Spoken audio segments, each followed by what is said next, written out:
Opposition MPs will go all out to oppose the Urban Renewal Bill 2025 or URA. The bill is set to be tabled in the Dewan Rakyat tomorrow. In a press conference in Parliament today, Perikatan National Chief Whip Taqiyuddin Hassan said they would be voicing the public's concerns which they had gathered.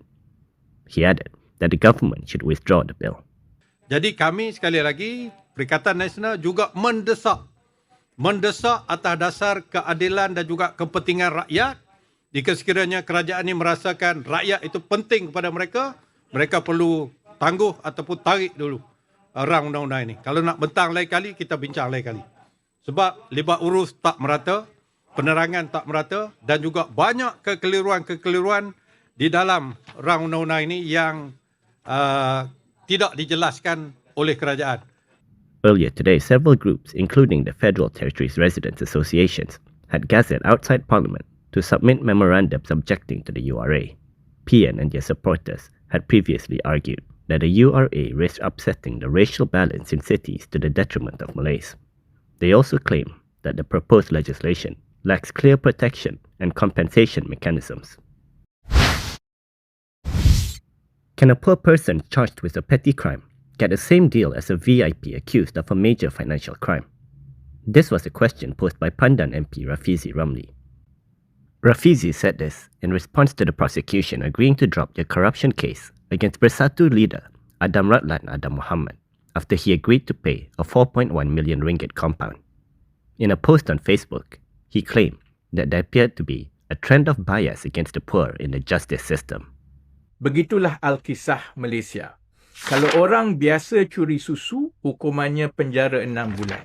Kalau kaum kerabat orang VIP dituduh rasuah atau mencuri, asal bayar balik boleh lepas. Lepas ini, kalau ada rakyat biasa yang dituduh mencuri susu atau makanan biasa, mohon maklumkan kepada saya. Saya nak cari peguam untuk buat permohonan yang serupa, iaitu untuk mengembalikan susu yang dicuri dan seterusnya minta dibebaskan. Kita akan tengok sama ada pendakwa raya atau mahkamah akan bersetuju ataupun tidak. Last week, prosecutors told the Sessions Court in Kuala Lumpur that it had accepted a representation from Adam when he agreed to pay the compound. The 4.1 million ringgit is the amount Adam was accused of receiving. The defense argued that the Bersatu division leader should be acquitted, and the court agreed with this. The police have sought assistance from their partners abroad to track down a foreign individual tied to the threatening messages sent to Pandan MP Rafizi Ramli's wife. The individual is believed to own the phone number used to send the messages. Inspector General of Police Khalid Ismail said police have sought assistance and he believes they will identify the suspect soon. Last Friday, Bernama reported that police had identified the phone number used to send threats to Rafizi's wife registered under a foreign individual's name and are currently tracing the person. Meanwhile, when asked about claims linking an individual to the recent attack on Rafizi's son, Khalid said that it is still being investigated. He said that police are unable to confirm the claims at this time. On August 13th, the media reported that Rafizi's 12-year-old son was attacked by 2 men on a motorcycle who allegedly injected him with a mysterious liquid at a shopping mall in Putrajaya. Selangor Police Chief Shazali Kahar said the incident occurred around 2 p.m. at the mall's drop-off and pick-up zone. Health Minister Dr. Zulkifli Ahmad has urged all parties to be patient and wait for the results of the medical report related to the attack on Pandan MP Rafizi Ramli's son. According to Bernama, he told reporters yesterday that the matter is still under investigation and will take some time to be resolved. He added that we have to be patient to get a finding and results that will do justice to this matter. Previously, Inspector General of Police Muhammad Khalid Ismail said statements have been taken from 19 people, including Rafizi's family, his driver, staff, and other witnesses to aid the investigation. Khalid added that the police are still waiting for a chemical report from the hospital regarding the liquid injected into Rafizi's son. He also said that police investigations found that the phone number from which threatening messages were sent to Rafizi's wife was registered under a foreign national. From now on, you can also listen to Kini News on Spotify and Apple Podcasts. Scan the QR code on the screen to follow us. The opposition's bid to refer Prime Minister Anwar Ibrahim to the Parliamentary Rights and Privileges Committee has failed. PN Chief Whip Taqiyuddin Hassan told reporters that Dewan Rakyat Speaker Johari Abdul had rejected the motion. Taqiyuddin had submitted the motion to refer Anwar to the committee on July 24th, following the Premier's remarks regarding no legal action against former Prime Minister Dr. Mahathir Mohamad over the Pulau Batu Putih case. Usul saya ditolak. Usul saya untuk merujukkan Perdana Menteri kerana mengelirukan Dewan telah ditolak dengan rasminya. Alasannya dia kata Perdana Menteri berdasarkan kepada laporan RCI. Sedangkan laporan RCI tak kata pun Tun Dr. Mahathir bersalah. Tak kata. Dia kata kalau nak ni siasat. Sepatutnya dia buat report polis siasat lah. Siasat serah pada peguam negara. Sekarang ni dia mengambil kerja polis, mengambil kerja peguam negara, mengambil kerja mahkamah. Dia jadi hakim dan dia segala-galanya.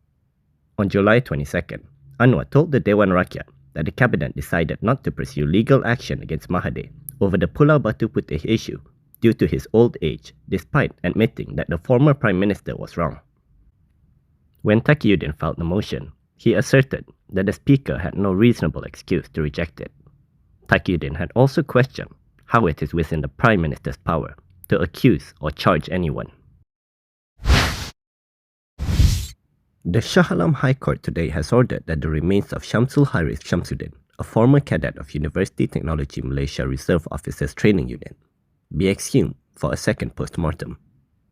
The court had granted the application filed by his mother. According to the New Straits Times, Judge Bhupinder Singh ruled that a second post-mortem must be carried out under the supervision of the Inspector General of Police.